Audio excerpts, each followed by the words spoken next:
It was supposed to be an ordinary delivery, just another stop on a long shift. But when the driver noticed something unusual about the package he had just picked up, his life was about to collide with one of the most disturbing investigations in recent memory. What he discovered inside would not only shock police, but haunt him for the rest of his days. On a quiet suburban street in Ohio, March of 2019, 32-year-old Mark Reynolds began his shift for a national delivery company. He was a father of two, working long hours to make ends meet. The kind of man neighbors described as reliable, polite, and hardworking. The morning had been uneventful.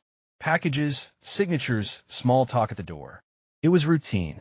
But that afternoon, his route included a pickup order that would change everything. The pickup location was a small brick duplex at the end of Willow Drive. The curtains were drawn. The yard looked unkept. Still, nothing unusual enough to raise suspicion. At the door, a woman in her late 40s handed over a medium-sized cardboard box. It was sealed with thick black tape, heavier than its size suggested. She smiled faintly, avoiding eye contact before quickly closing the door. Mark carried the package back to his truck, and that's when he noticed something. The box was oddly warm, and there was a faint, sickly odor seeping through the cardboard. Not strong, but unmistakable. He hesitated. Packages came in all shapes, sizes, and conditions. But something about this one felt wrong. As he drove toward the distribution hub, the smell grew stronger. His truck filled with a nauseating stench that no amount of open windows could mask. It was the kind of odor you never forget, metallic, rotten, and strangely sweet. Mark pulled over into a gas station parking lot. He got out of the truck, took a breath, and checked the box again. And that's when he heard it. A faint sound, like a soft thud, something shifting inside. Mark's hand shook. Packages weren't supposed to make noise. He thought about ignoring it, dropping it off and moving on with his shift. But something deep inside told him this was no ordinary delivery. Mark called his supervisor, reporting the strange package. Protocol required him to bring it in, but given the smell and the weight, he wasn't comfortable driving further. The supervisor reluctantly agreed and told him to wait for police. Minutes felt like hours as Mark stood by his truck, staring at the box sitting in the cargo hold. Passers-by noticed the smell too. One man asked if something had died inside. Mark didn't answer. He just knew, whatever was in there, it wasn't meant to be delivered. Two patrol officers pulled into the lot, followed by a plain white van from the county's evidence unit. They asked Mark to step back as they examined the package. Even from a distance, the smell hit them instantly. One officer muttered under his breath, "This isn't going to be good." Carefully, they lifted the box from the truck and placed it on the pavement. A utility knife sliced through the black tape. Everyone braced for what was inside. When the flaps opened, silence. Pure, dreadful silence. Inside the box was a series of heavy-duty trash bags, each carefully tied, each seeping with fluid. Gloved hands tore one open, and the truth spilled out. It was human remains, dismembered, wrapped carefully, piece by piece, in layers of plastic and cloth. The officers staggered back. Mark covered his mouth, barely able to process what he was seeing. The package he was about to deliver wasn't a package at all. It was evidence of murder. Police immediately sealed off the gas station. Forensics teams moved in, and Mark, the delivery driver who had made the call, was now the key witness. The return address on the package led back to the very duplex where he had picked it up less than an hour earlier. The woman who handed him the box was suddenly the prime suspect. But when police rushed back to the home, she was gone. Inside, investigators found traces of bleach, trash bags identical to the ones in the box, and a single mattress, stained dark, shoved into a corner. It was clear this was no accident. This was the work of someone who had carefully planned to dispose of a body, piece by piece. For Mark, the horror was inescapable. He kept replaying the moment he took the box from her hands. The way she smiled faintly, as though nothing was wrong. Had he driven just a little further, had he ignored the smell, that package could have disappeared into the system, lost in a sea of deliveries, never to be uncovered. And yet, he couldn't shake the chilling thought. She had trusted him to carry her secret, to carry her crime. As night fell, Detectives pieced together fragments of evidence. Who was the victim inside the box? Why had this woman chosen to dispose of the body through a delivery service? And where had she gone? The truth would soon unravel into a story far darker than anyone expected. Because when investigators finally identified the remains, they realized this case wasn't just about a murder. It was about a betrayal so disturbing it would tear apart an entire family. At the coroner's office, experts worked tirelessly to piece together the remains. The body had been dismembered with precision. Not rushed, not sloppy. This wasn't the work of someone panicked. It was the work of someone cold, deliberate, and frighteningly methodical. Fingerprints were destroyed. Teeth had been removed. It was clear the killer had gone to great lengths to erase the victim's identity. But they had overlooked one thing: a small tattoo on the victim's forearm. A faded red heart with initials inside. It would become the key to solving the puzzle. Detectives scoured missing persons databases, cross-referencing tattoos, scars, and medical history. And then, finally, a match. The victim was 28-year-old Daniel Harper, a young man from a nearby town. He had been reported missing just 2 weeks earlier. Daniel was a mechanic. Quiet, hardworking. He had no criminal record, no known enemies. But he did have one connection to the woman who handed over the package. Her name was Evelyn Price. Age, 47. Divorced. A mother of 2 grown children. Neighbors described her as quiet but polite. Nothing about her life stood out as unusual. But when police dug deeper, they uncovered something chilling. Evelyn had once been Daniel's landlord. He had rented a small room in her duplex while trying to save money for his own place. And in that arrangement, something had gone terribly wrong. When investigators searched Evelyn's home more thoroughly, they found handwritten notes hidden inside kitchen drawers. Letters. Pages torn from journals. All written in Evelyn's hand. They spoke of Daniel, but not in the way a landlord would describe a tenant. The words were obsessive. She wrote about how she watched him through the walls, how he belonged to her, and how no one else could ever have him. It was clear Evelyn's feelings for Daniel had spiraled far beyond reality. Phone records painted a terrifying picture. In the days leading up to Daniel's disappearance, Evelyn had called him dozens of times, sometimes 20 times in a single night. Friends later confirmed Daniel had complained about her behavior. He wanted to move out. He even told his sister, "She's acting like I'm her boyfriend. I need to get away." But he never got that chance. On February 28th, Daniel Harper vanished. And 2 weeks later, he would resurface inside a box bound for disposal. With Evelyn on the run, authorities launched a statewide manhunt. Posters went up. Her face was on every news channel. And yet, she seemed to vanish into thin air. But then, an ATM withdrawal. $400 cash. Cleveland, Ohio. Surveillance footage showed Evelyn, wearing a hoodie, sunglasses pulled low. She looked calm.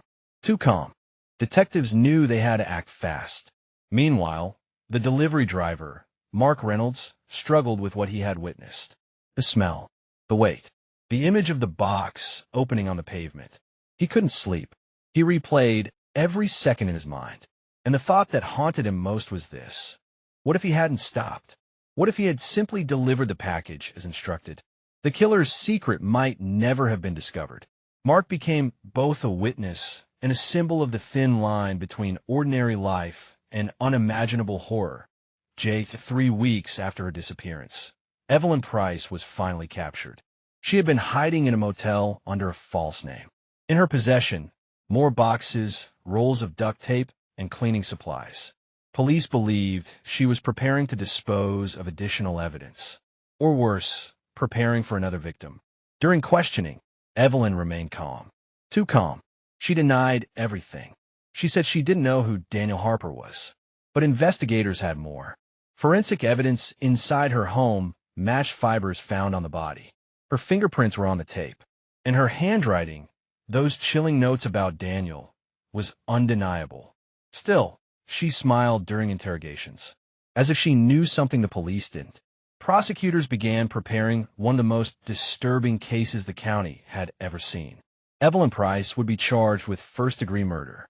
But as her attorneys built her defense, whispers began to circulate. Because Evelyn wasn't just denying the crime. She was insisting that someone else was involved. Someone she claimed had helped her. And when detectives pressed her for names, she gave one. A name that stunned investigators.